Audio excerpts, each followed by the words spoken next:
Hello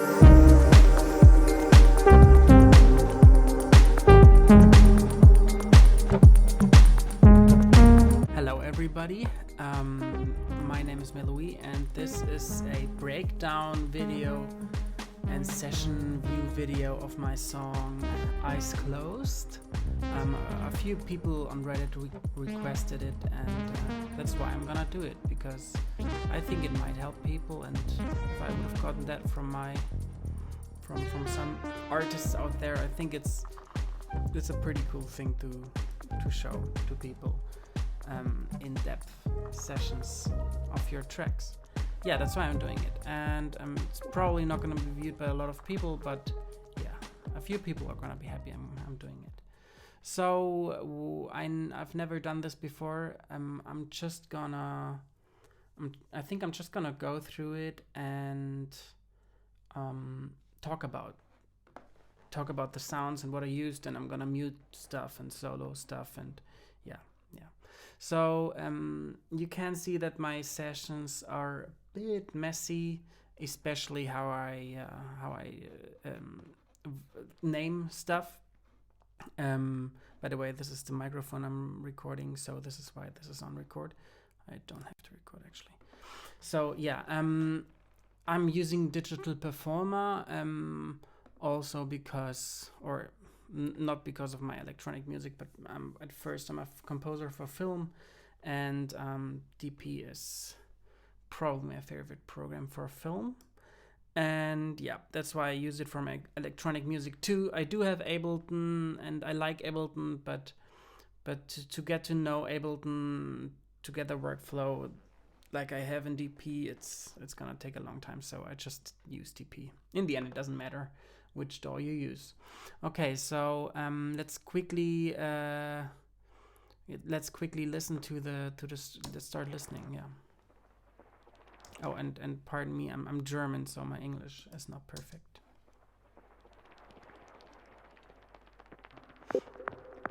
Yeah, this is the DeepMind starting sound. This here, I think. This synth rhythm, DeepMind is, oh, you can see it right here. And I'm gonna solo it. It's basically just gibberish.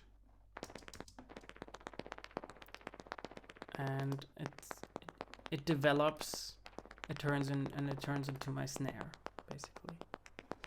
Or some one of the snares. Then we have this up here. I'm not sure what is this. Oh yeah, this is also some sound design stuff. Yeah, the track starts really sound designy. I'm pretty sure I created all of those with the DeepMind, Behringer DeepMind 12, and yeah.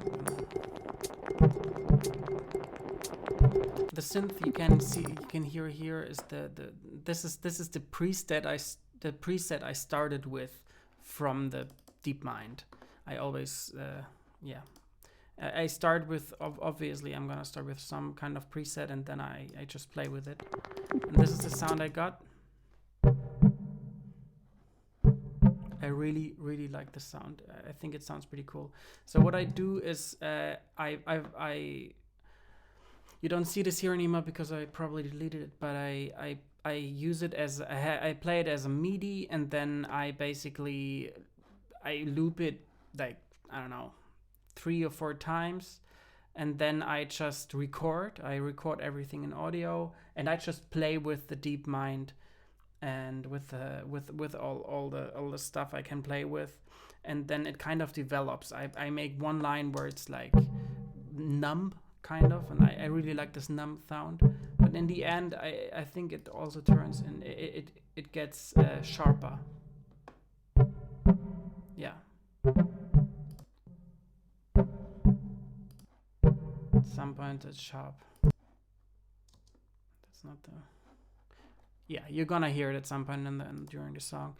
Yeah, Then this is the sound design part we had, and then what's the pink thing?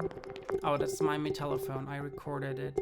It's like a self-built Chinese Metallophone my aunt built for me, and it sounds awesome, and especially for these kind of things. Yeah, I'm gonna mute the plugins on it. Okay, so I recorded the Metallophone through my. In front of me here, I have 3 pedals, which I use a lot, or 4 pedals.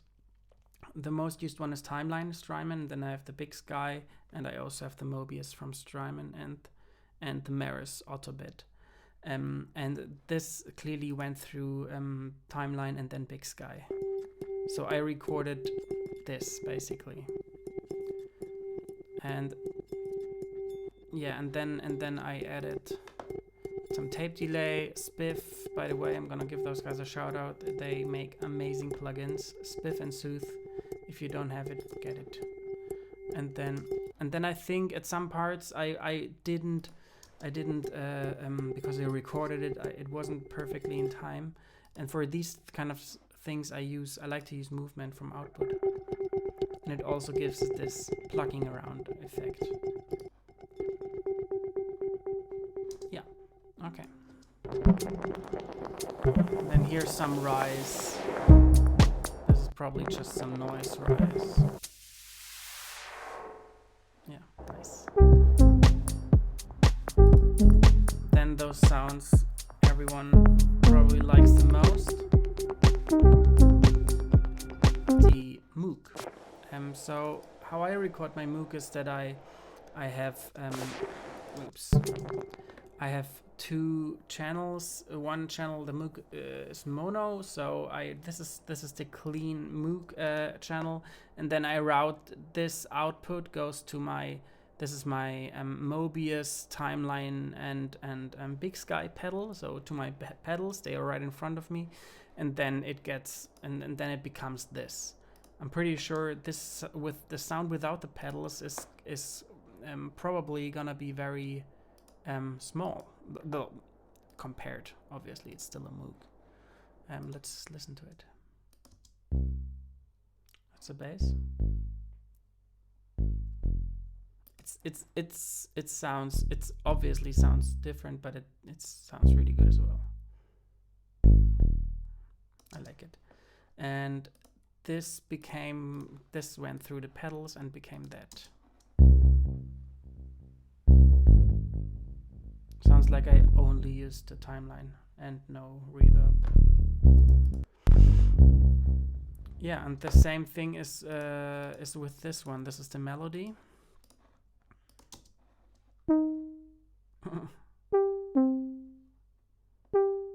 Sounds cute.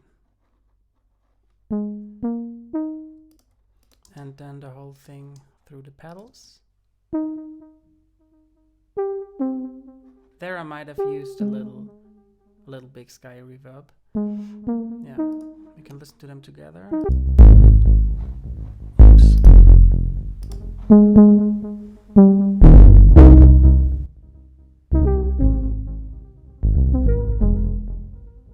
The melody is there's a lot of detune going on there. I'm pretty sure the detune I did with the Moog itself, of course, but also the Big Sky. It has some pretty sick delay detune effects as well.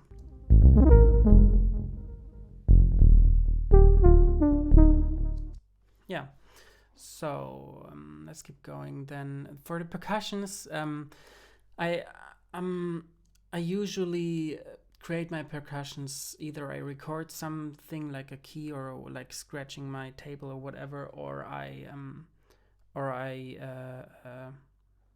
have recordings from my film projects or whatever, and I throw them into my machine, and then I play the stuff with the machine pads, because I like to do drums that way sometimes. And yeah, probably most of them are recorded, but the kick I don't know. It's probably some machine kick, to be honest. Yeah, nothing special here. I think I can solo it, or probably this one I solo first. Oh, this is just snare and yeah. And what I have to say is also this is not the final mix. It looks messy, and then I export all the separate files, and then I have here, as you see here, these are my versions of the song. I copied version 3 because yeah, for I don't want to mess up anything. And version 4 is for the mix, so this I send to my mixing and master engineer. I do a lot of mixing in here, and then I send it to him, and he does a fine-tune mix and mastering. He's an absolute god. I will blend in his I will blend in his website, not his email. Hit him up. He has a really fair price. Yeah. Okay. Then the track starts quite small. Oh my god, I have to do. I'm probably gonna be a bit quicker now. I'm just gonna solo stuff. And this is also some Metallophone I recorded. And then what is this? Oh yeah, this actually is one of my favorite sounds in the whole track, because it sounds so organic and it sounds I love it, and I'm pretty sure it was an accident. I can see. Yeah, so let's check out the audio file I recorded there. I don't know what that was, honestly. Oh, there was some that was the recording from effects I recorded with the Metallophone.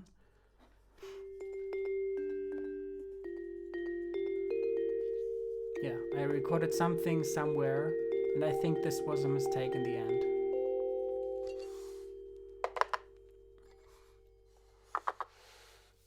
Yeah, I'm pretty sure that sound is me putting away the sticks the sticks that I played with the Metallophone, and I like this sound, so this is what I do a lot of times. I record something and then I use something from the recording I didn't intend to use.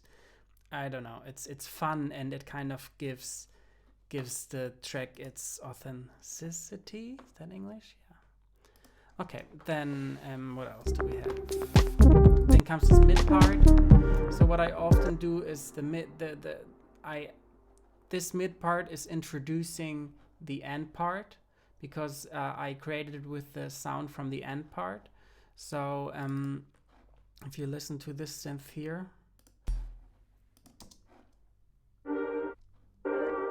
this is actually the end synth, or that comes in. Maybe this is the same. Oops. Yeah, so this is from the mid part or some part. I recorded an ARP and just played with it, and I took snippets from that, and that became that. Then probably this is something from the end. Yeah, this is this through an Autobit, I'm pretty sure. Yeah, from Autobit. So this is the other pedal I have, Maris Autobit. It's like a I actually don't know what it is. It's a bit crusher, and yeah, it gives this hiss to it that I often use for transitions, and then I fade in also. This is, what is this? Probably in Reverb or Echo Boy, whatever. Yeah. Then let's keep listening.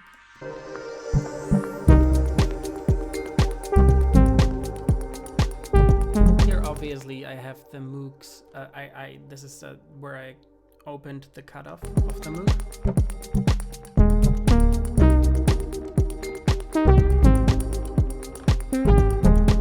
Still pretty small, everything. I mean, not much going on. What is that? I have no idea. Oh yeah, it's probably some. Oh yeah, it's the DeepMind, but through a microshift. I can highly recommend this for percussions if you want them like really stereo, on the stereo left and right. it's like kind of behind you. Then this is the same, I think, but yeah, see, what I often do is I did the same. This is some arp like going on in the tempo I needed. I knew this was gonna be a rhythmical element, and then I just play with it. And when I played with it, I obviously didn't think I'm gonna use this part, but I thought I'm gonna chop it up like this and then use like all the perfect parts. But if you listen to it, it sounds actually better if it's like, if it varies.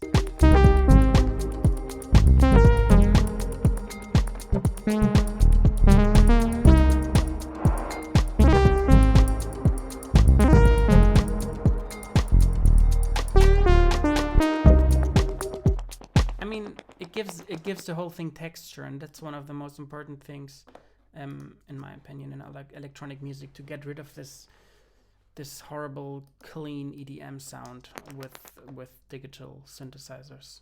Yeah. Then this is the melody through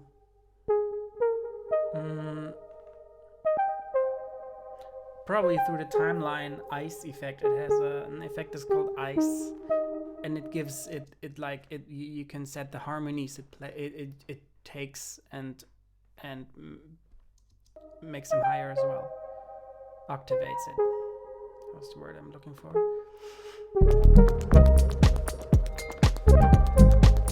Then some transition.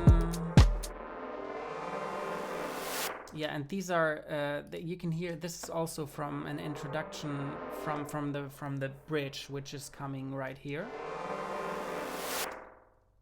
Let's just see. Actually really interesting for me too. I really don't know what I did. So yeah, this was some kind of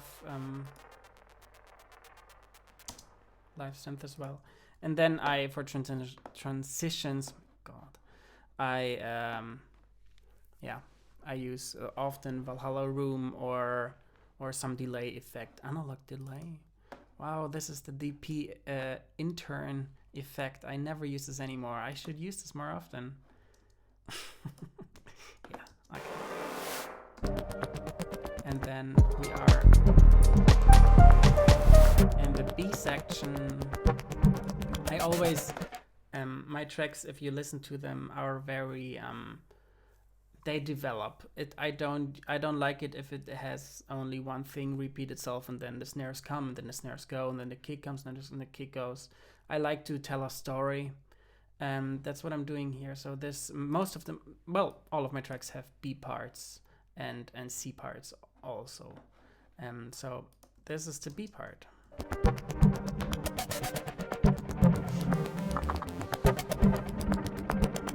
Yeah, so now this is the synth we had before, but that I used for a transition. And here you have the actual, and this was introduced here. You see, I think it probably comes from my film music. I think in a storytelling way. One of my favorite parts as well, especially this synth with this bird. Where is it? This one? Where are the birds? The fuck?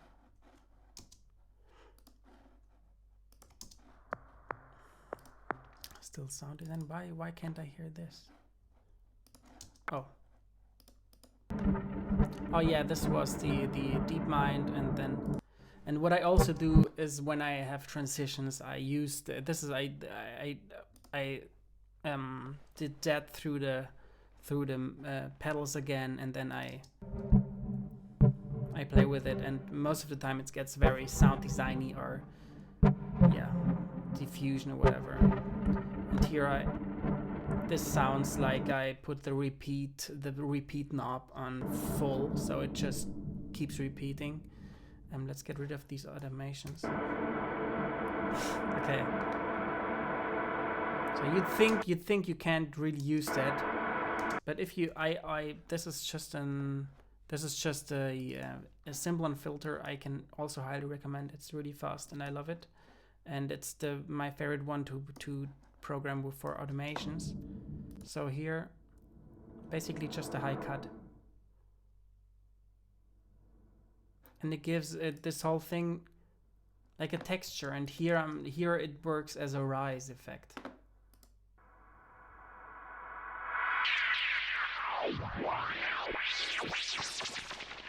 I love this. I mean, so many people don't like the DeepMind, but seriously, I mean, yeah.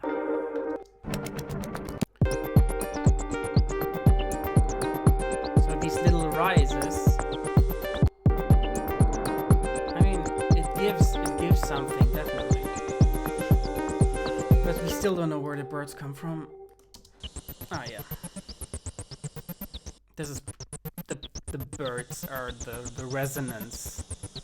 When I turn the resonance up, that's DeepMind, definitely.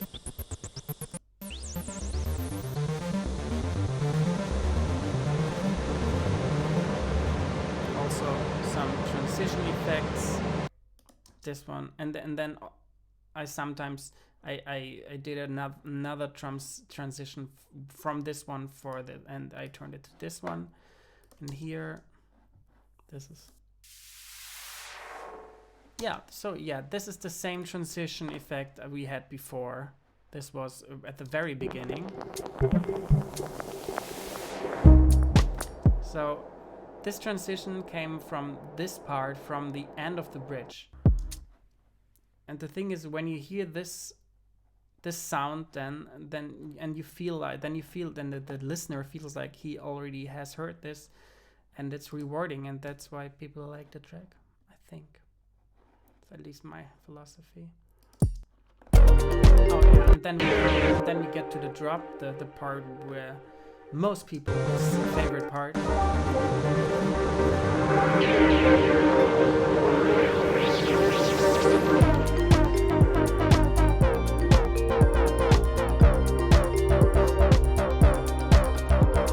Okay, so this is this high part. It sounds like I just it sounds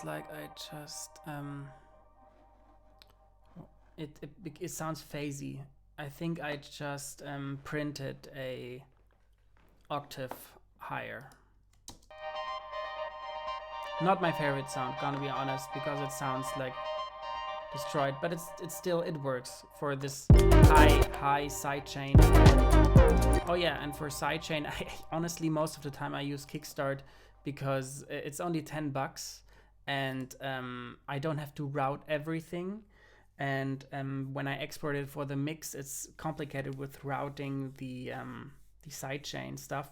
And I also know that my guy also uses sidechain and he uses it properly. Yeah.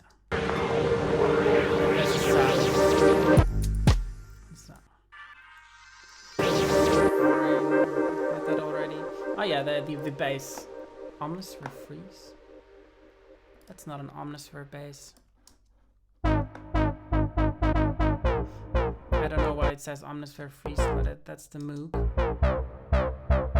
Through the pedals again. And this is an Omnisphere bass. I don't know which one though.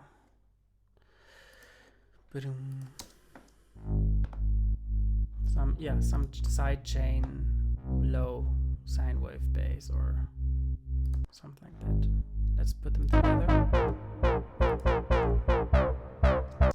It's not together.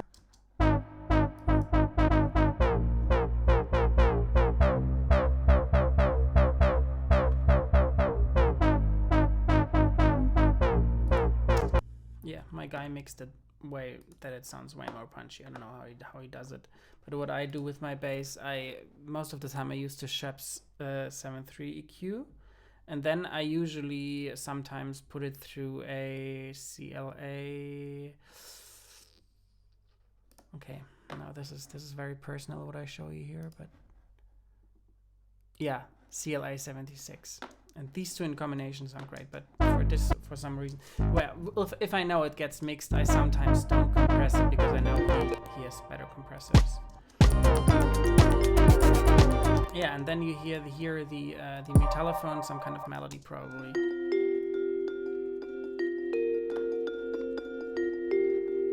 And then what's that?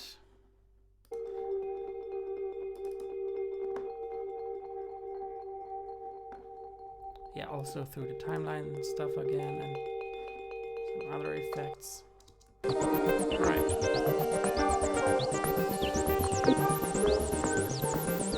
I have one. What is this?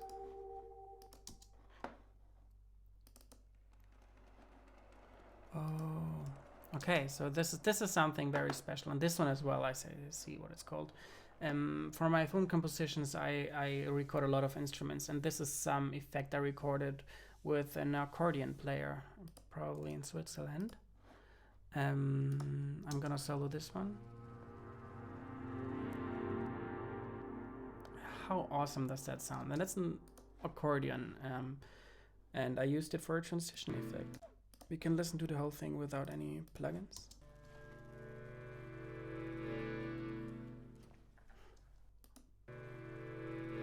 I recorded this for a documentary I scored, and this is some. This is basically just the guy hitting his accordion, but you get this texture and this clicking noise. Yeah, and then and then I put an echo bar over it. So it gets this graininess and then movement for rhythm, because it obviously is just not rhythmical at all. Yeah. Okay. Then here, this part. Here I threw the bass through my Maris auto bit pedal again. There I have a filter where I cut off where I do a high cut basically with the bass, and I do the high cut in this one, I think. So it's like a transition. I put those two together. This is where the high cut is happening. And this if it's an important part of the track, then I use this analog high cut thing, because I mean it sounds pretty dope.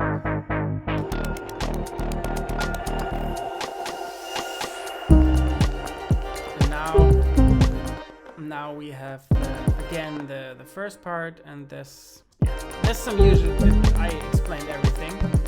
Just I think that this element we didn't have before.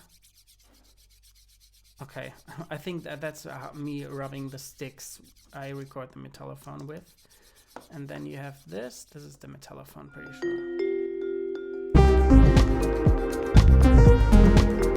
Yeah, and what I also what's an important step of mine, I often put in everything, and then one of my last steps is that I reduce. So I'm pretty sure it used to be like this, and then you had the drop. Oops. But now there's too much, because this section also gives a lot. And then I just take it out and then put it here, because then this is gone and this can come in. So I always try to find space.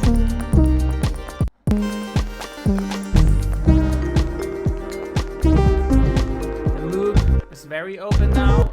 I probably looped the Moog at the beginning. I looped the Moog probably 3 or 4 times. Then I did one loop muted, or not muted, and numb, or like the cutoff down, and then one loop the cutoff bit higher, and then one loop the cutoff almost completely higher. That's the bass. Here. Oh, this is probably very open. And these effects that you hear here, this is 100% the timeline. I mean, sounds awesome.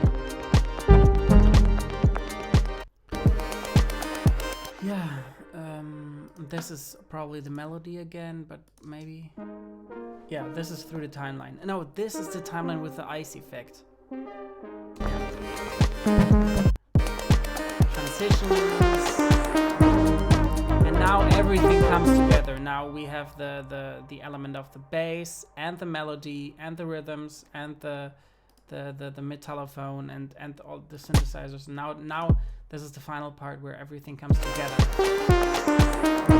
We have all those elements you heard before. And this is probably the accordion or something. Oh no, it's not. Oh yeah, something new always has to come. So this is the something new. Some lead melody. And I remember this. I had some melody going on here.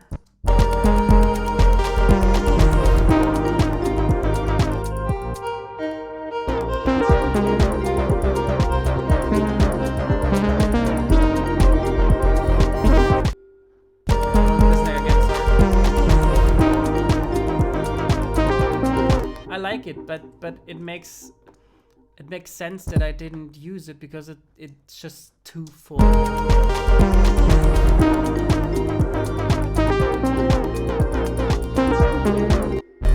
Then I fade out.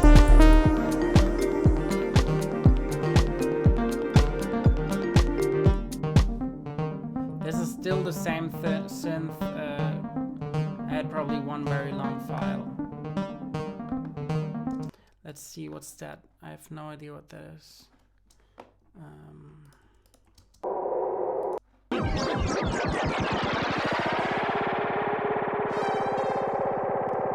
I'm releasing a song in August, and it has a lot of these things in it. So if you like those kind of sounds, you're gonna like my release in August. Nice. Why did I use it?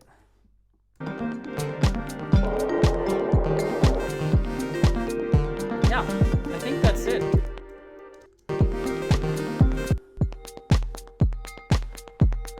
Comes to an end. What is this? No, let's just, for fun, see what this is.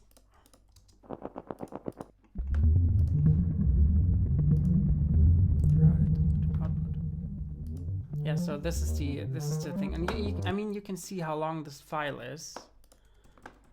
I'm just gonna try to show you. Oops, maybe it's from the beginning. Oh yeah. So if I look at this file, it starts at, let's say, 15 minutes. This is 15 minutes. This is 15 minutes of recording, where I just have one loop. It's an arpeggiator, and I just play with the synthesizer. So I am a synth and DAW guy, but I still like to have the synthesizer in front of me and just explore. Ooh, this is nice. Okay, I'm not gonna write a song now. Yeah, that's it. Like and subscribe. No, I'm kidding. This is probably gonna be the only video I'm gonna do. And I'm probably only gonna post it on Reddit. Let's see. Thank you. And if you want to listen to my music, this song is out, and you can listen to it on Spotify or Apple Music or whatever service you prefer. SoundCloud. You can also support me by buying the thing on BandCamp or Beatport. I prefer BandCamp though. And yeah, thank you, and see you until the next one. There are 2 more coming up this year. Bye bye.